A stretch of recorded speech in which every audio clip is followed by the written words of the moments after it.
I have been using Macs for over 10 years, and most recently the MacBook Neo, and today I'm going to walk you through the first 27 things that you should do to help you get the most out of your new Mac. Now these tips and tricks are going to help you unlock hidden new features, preserve battery health, and maximize your MacBook Neo's performance. Alright, let's jump right in with a really important feature that is going to protect your Mac's battery health and help prolong the battery health, because after all, the longer your battery is going to last, by extension, the longer your MacBook Neo is going to last. So one really important feature that I highly recommend you turn on will be found in settings. So first we're going to go click on the Apple logo, then click onto System Settings.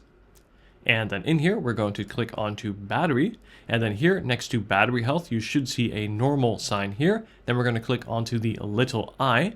And then you want to make sure that optimized battery charging is turned on. Now let me briefly explain what this does. Basically, your Mac is going to keep track of your usual charging habits. So let's say at the end of the day before going to bed, you plug in your MacBook and then unplug it again in the morning when you wake up. Now when it charges overnight, first your Mac is going to charge from 0 or whatever percent it was at up to 80% and then wait with the remaining 20% so closer to when you typically wake up and unplug your MacBook. Now, why does this matter? Well, this is going to stagger the charge, right? Your Mac won't charge as fast as it otherwise would, and that's going to produce less heat. And if you've seen any of my iPhone videos, you'll know that heat is the #1 killer of battery health, and this applies to pretty much any device with a battery. So with this feature on, your Mac will charge slower when it can, for example, overnight, and that's going to help preserve battery health, limit the wear on your battery, and ultimately help it last longer while still, of course, giving you access to your full max battery capacity. And then, by the way, if you are interested in what your current maximum capacity or battery health is, you'll find that right here in this percentage. So if you've just bought your Mac new, you want to make sure that this is at 100%.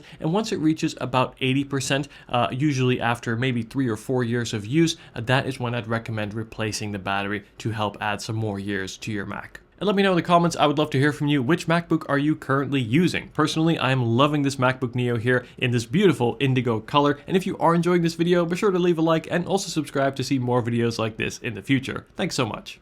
And now I want to show you how to make your Mac feel instantly faster by optimizing the trackpad. So what we're going to do is in settings, we're going to scroll all the way to the bottom here and then click onto the trackpad. And in here, first of all, we can adjust the tracking speed. By default, it is on the slower side. So I recommend turning this up to make it easier to quickly go across your display. And then secondly, very importantly, is the secondary click. So by default, this will be set to either a tap here with 2 fingers or a strange keyboard command, which is Control click. I don't know why they do this. This is really odd. If you've come from any sort of Windows computer or basically most other computers, a right click will just be a simple click on the bottom right side of the corner of your touchpad. So you can activate this here. Very odd that this isn't on by default, but this gives you a very easy and quick way to simply right click on anything with just 1 click as opposed to doing a weird command. Also useful while we're here is to turn on tap to click. So you can of course click by pressing the physical trackpad, but you can also do a simple tap with your finger. So having this on gives you the option to do either or both. Sometimes I prefer a hard click, other times a quick tap I find to be more efficient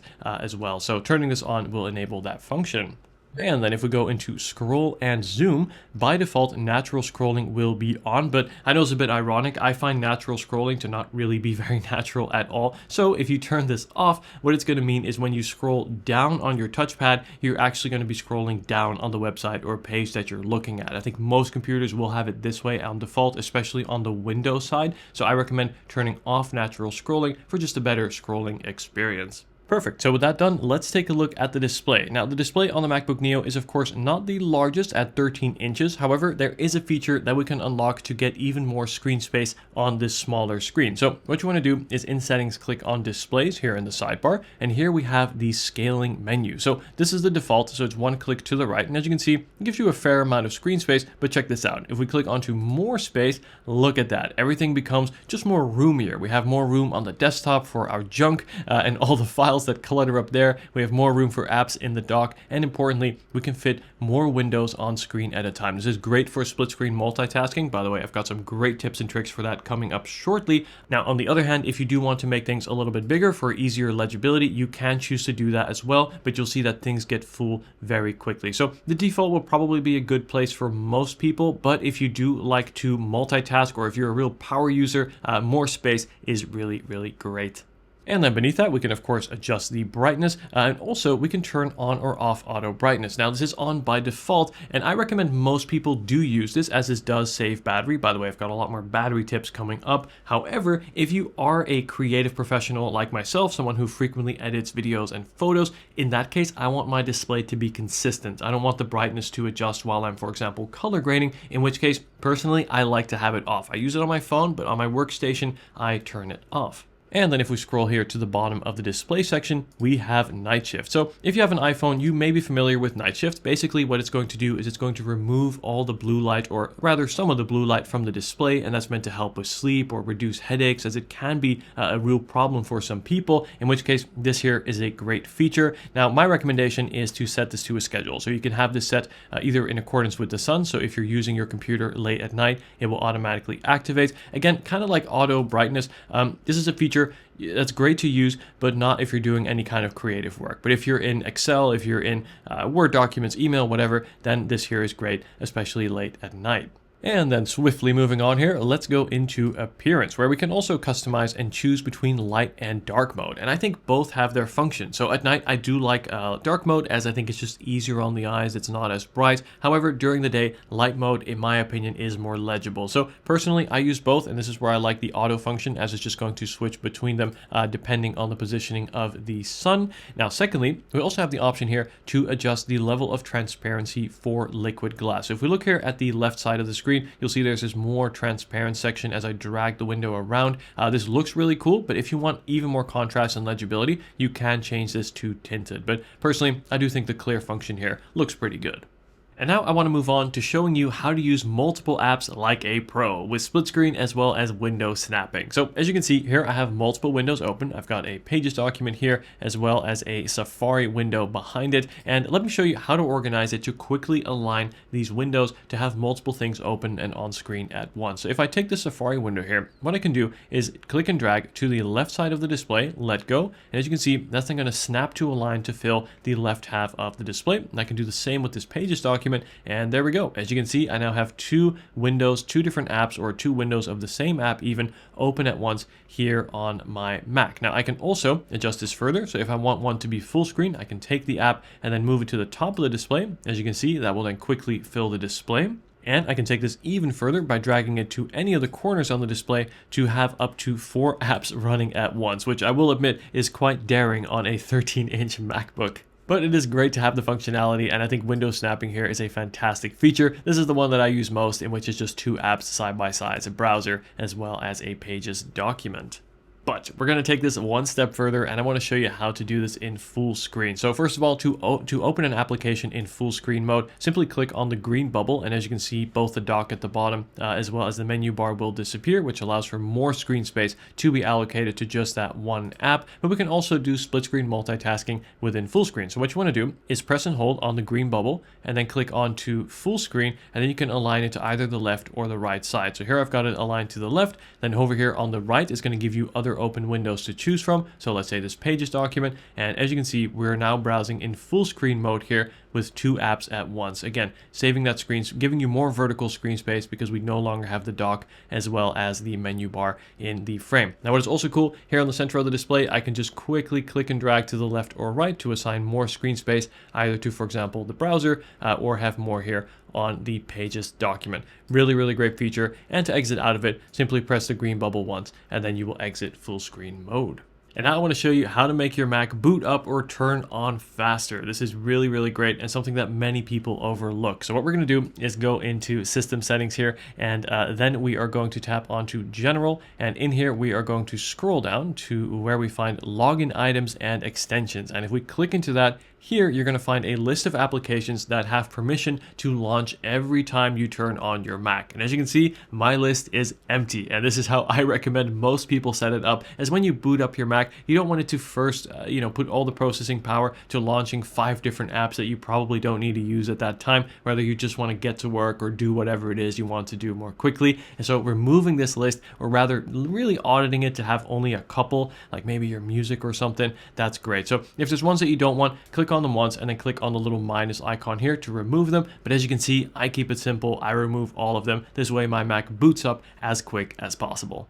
And now I want to show you some really important gestures in 60 seconds. I'm going to put my hand into frame here and use the touchpad to show you what I'm talking about. First of all is accessing mission control. So you want to take 3 fingers and swipe upwards on the trackpad. And as you can see, that's going to give you a very quick overview of all the open apps that you have on your screen, allowing you to quickly select one here and switch between them. Now, what is also cool is if we enter mission control and then move the cursor to the top, we'll be able to see all of our open desktops. And if we want to add one, we simply click on the little plus sign and boom, as you can see, we now have an entirely separate desktop to which we can now also add applications. So I like to, for example, divide these, have one for work and one for maybe my music or a show I'm watching in the background or whatever it may be. So let's say I want to take this Pages document. I can then simply click and drag this over to the second desktop like so. And as you can see, we now have 2 desktops, one with the Pages document and then one here with the rest of the documents. Now, to switch between your desktops, you can of course enter mission control and then click between them like so. But a faster way to do so is to take 4 fingers and then swipe to the left or right on the trackpad.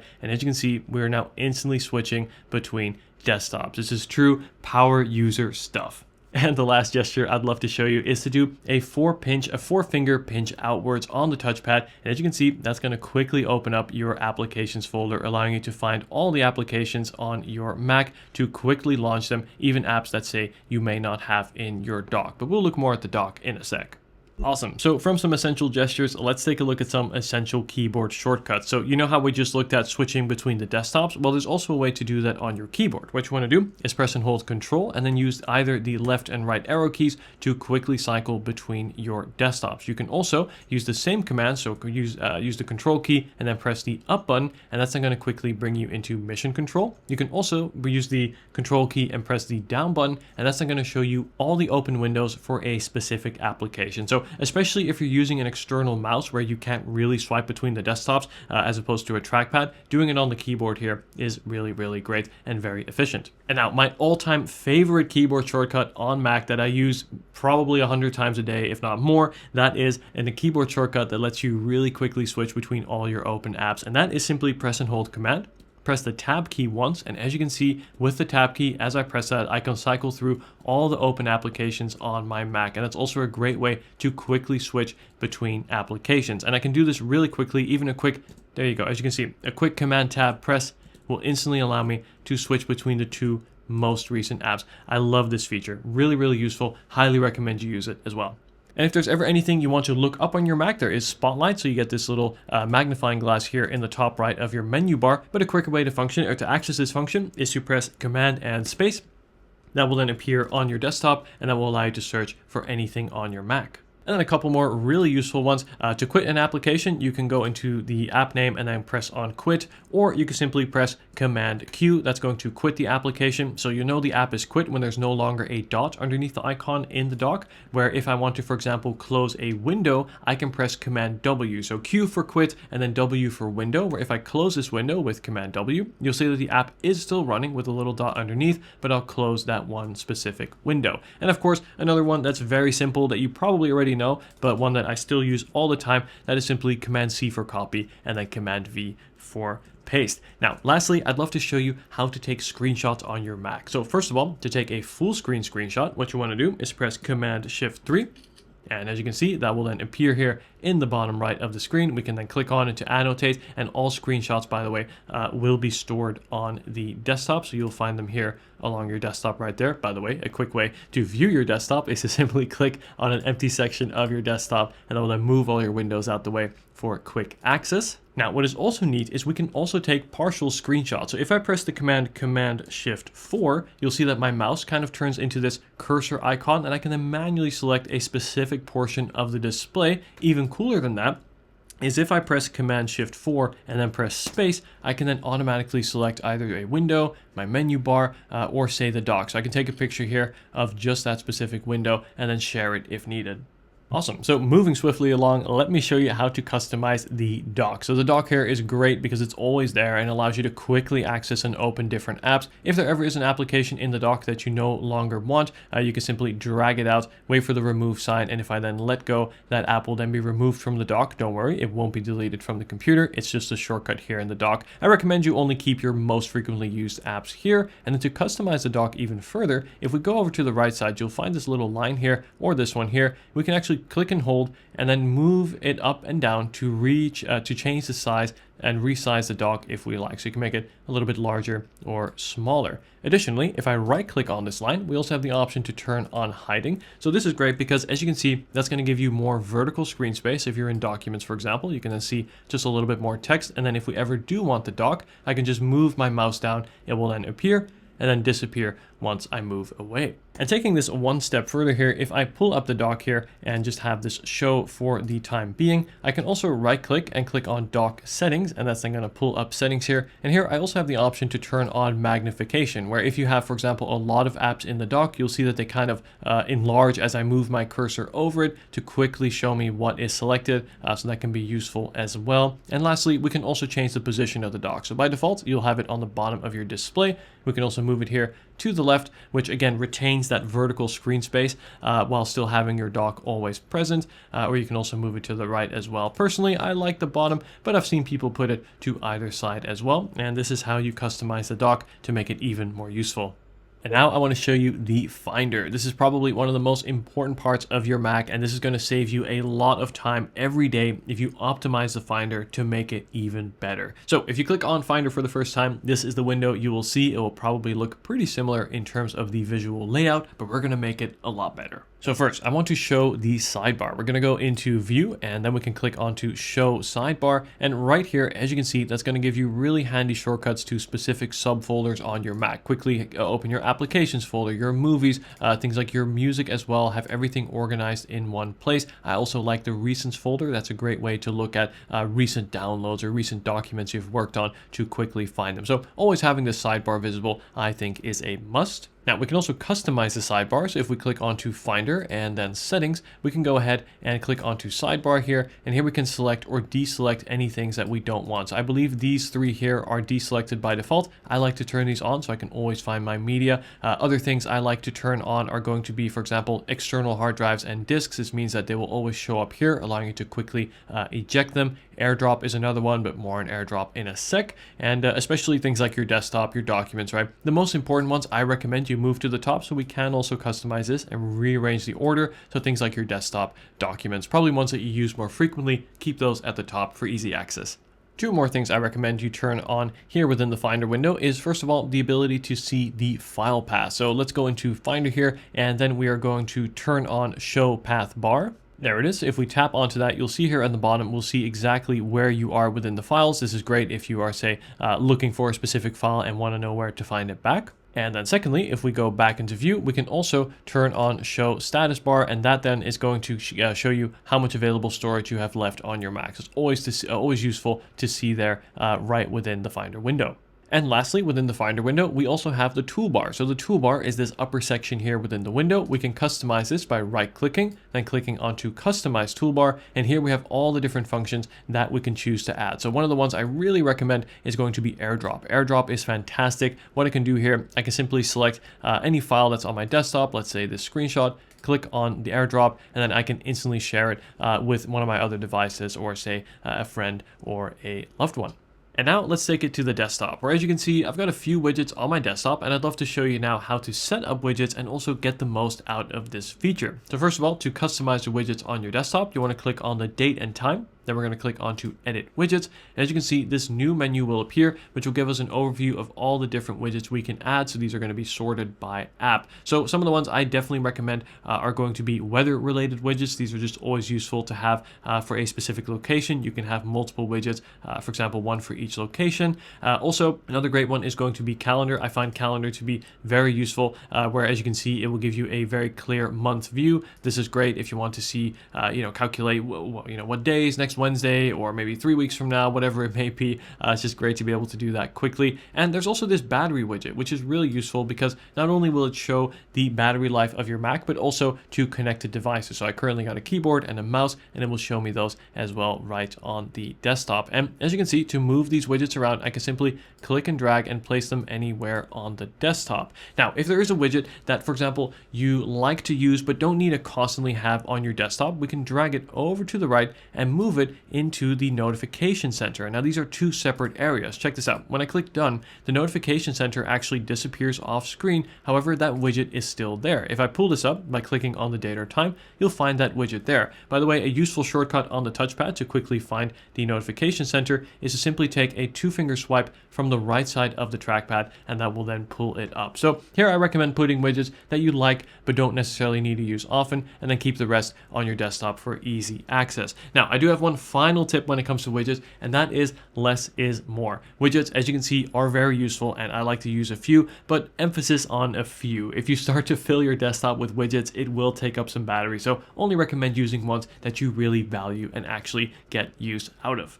And now, staying on the desktop here, as you can see, my desktop is slowly but surely already getting cluttered with a couple of folders, a couple of documents, and those screenshots definitely add up over time. So let me show you a really cool feature that is going to instantly clean up your desktop. What you want to do is right click on an empty portion of your desktop and then click on Use Stacks. And check this out. 3, 2, 1, boom. Instantly, the desktop is completely cleaned and organized, even though it isn't really, because all your files are still there, but they're now neatly grouped by file type. And if I want to expand any of these sections, simply click on it, and there we go. That will show me all the screenshots. I can find the specific one and then close it like so, and everything looks super neat. We can also actually change the size of the icons on the desktop. So you simply want to press the keyboard shortcut Command J, and that will then allow us to change the icon size. You can make it smaller or larger. Of course, smaller means you have more room. We can also change the grid spacing and also the positioning of the text. You can have it to the left or right. I think the right is maybe even a little bit better for legibility, though the bottom does look a bit cleaner. And you may have noticed that one of the folders here on my desktop definitely stands out. And what's cool is with macOS Tahoe, including here on the MacBook Neo, Apple have added a bunch of new features and ways to customize the look of folders. So let me take this folder, for example. We're going to right click, and then we're going to click onto Customize folder. And in here, we can first of all change the color. I think that's useful because you can color code folders. So you have, your personal, your work, and you can just group things that way and quickly see what's what. And we can go one step further by even adding an emoji to that folder. So we can add a smiley face. You can have family, maybe for home stuff, I don't know. But as you can see on the desktop here, it's going to be very easy to see what folder is what with just a glance. On the subject of customization, let's take a look at the menu bar. So the menu bar is really great. You got a lot of information here for easy access that is always going to be visible, but it is important that you set it up and make sure that you only have in there what you actually need and remove what you don't need. So first of all, to customize this, we're going to click on Control Center. That's this icon right here. That's going to bring up a very familiar control center, very similar to that on iPhone. We can go ahead and tap onto Edit Controls, and here we have all the available controls to add. So we can add both to the control center as well as the menu bar. So these are going to be customized in the same way. So the control center are ones that will only appear once you open it, where the menu bar ones are ones that are always visible. So one of the key ones that I always recommend you add is going to be Bluetooth. So if we add Bluetooth here to the top, as you can see, we will now always have a Bluetooth toggle. We can also click and hold to drag and move them around. And again, if we want to remove it, simply move it out to remove. We can also add it here to the control center. There's already one there, but we can add another for good measure. But again, Bluetooth is one in particular that I really recommend you add to the menu bar. And I encourage you to just go through all these settings here and see which you prefer. Lock screen, that one is also quite useful. So if we drag that in with one click, you can quickly lock your display. So if we are done and happy, we'll click onto done. And as you can see, we now have Bluetooth there, giving you an overview of all your connected devices. So one I definitely recommend to always have available in the menu bar. And this next one is really great because it allows you to fully change the look of your Mac in seconds. So we're going to go back into System Preferences here, and then we're going to click on to Appearance. And then here we have the color. So what is neat specifically with the MacBook Neo is the color of your interface. So these accent colors, like the color you see here, the color of things as you select them in documents, for example, will match the color of your Mac. So you can see mine is blue to sort of match the indigo blue of the MacBook, but we can change this. So if I want it to be orange, I can can make it purple, for example. You'll see even the default folder icons will change to match that color, and it completely changes the look and feel of your Mac with one click. This is kind of cool if you want to say match it to your wallpaper. We can take this one step further by also changing, for example, your icon and widget style. So we can have them in dark mode. So if you want the rest of your system in light mode, you can have these in dark if you like. We can even set them to clear, which I must admit, particularly on the dock, it does look pretty clean, albeit a little bit harder to see what app is what. Then we can also make it tinted to match the color of your system. So we can make everything pink, for example, or make everything purple if you like as well. Though honestly, I usually find myself just going back to the default, but it is still fun to experiment and switch it up every once in a while. And now I want to show you a really cool feature called handoff. So let's say on iPhone, you are browsing the web and you're reading an article and you want to continue this on your computer because you have a bigger screen. Well, assuming you're both logged into the same Apple ID and connected to Wi-Fi and relatively close between your Mac and your iPhone, you'll see this icon here appear in the dock. And as you can see, if I go ahead and click that, Safari is then going to launch with the exact same website that I had open on my Mac, allowing me to very easily leave off where I was, or rather hand off this web page to my Mac to easily continue reading. And by the way, this works both ways, so I can send things from my Mac to my phone as well. And this doesn't just work with web pages, it also works with documents or even the mail app or even your calendar. Right? It's a great way to sort of have an app running on your phone and then continue it onto your Mac.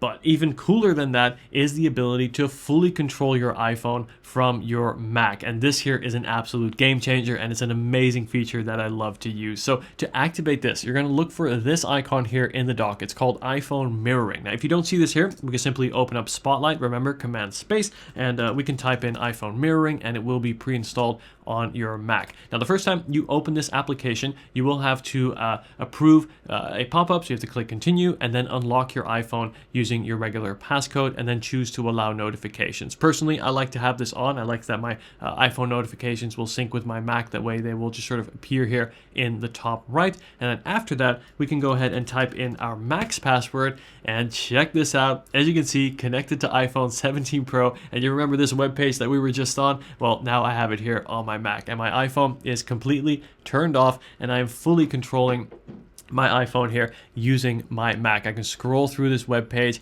I can even go home if I like. There we go. And as you can see, things run pretty smoothly. It's actually a pretty great experience. I found this to be especially useful if, say, you are, comfortably on the sofa and you don't have your phone on you. Quickly pull this up to access it as well within your Mac. This is a really great feature, and one that I think goes a long way. And you can go ahead and drag this around as well if you like. And this here is another shortcut for the home button. And yeah, really great feature. Again, make sure you're both logged into the same Apple ID and that you're on Wi-Fi and that the two devices are close to each other for this to work.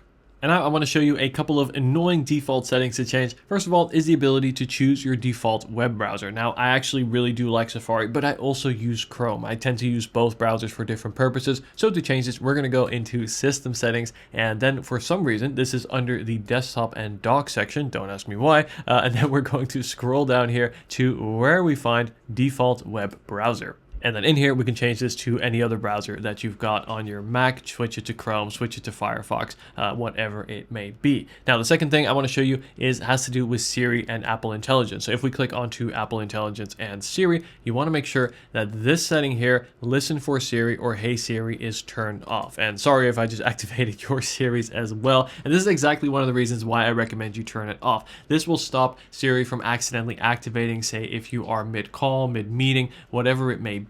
And secondly, it's also going to preserve battery life because your Mac won't be constantly listening through the microphones for those activation phrases, and that's going to save you a lot of battery as well over time. By the way, I also recommend you do this on your iPhone and iPad, and instead, to activate Siri, you want to look for the icon here with a microphone on your keyboard, this button right here, and simply press and hold it, and as you can see, Siri will launch just like normal, and you can use it like you normally would.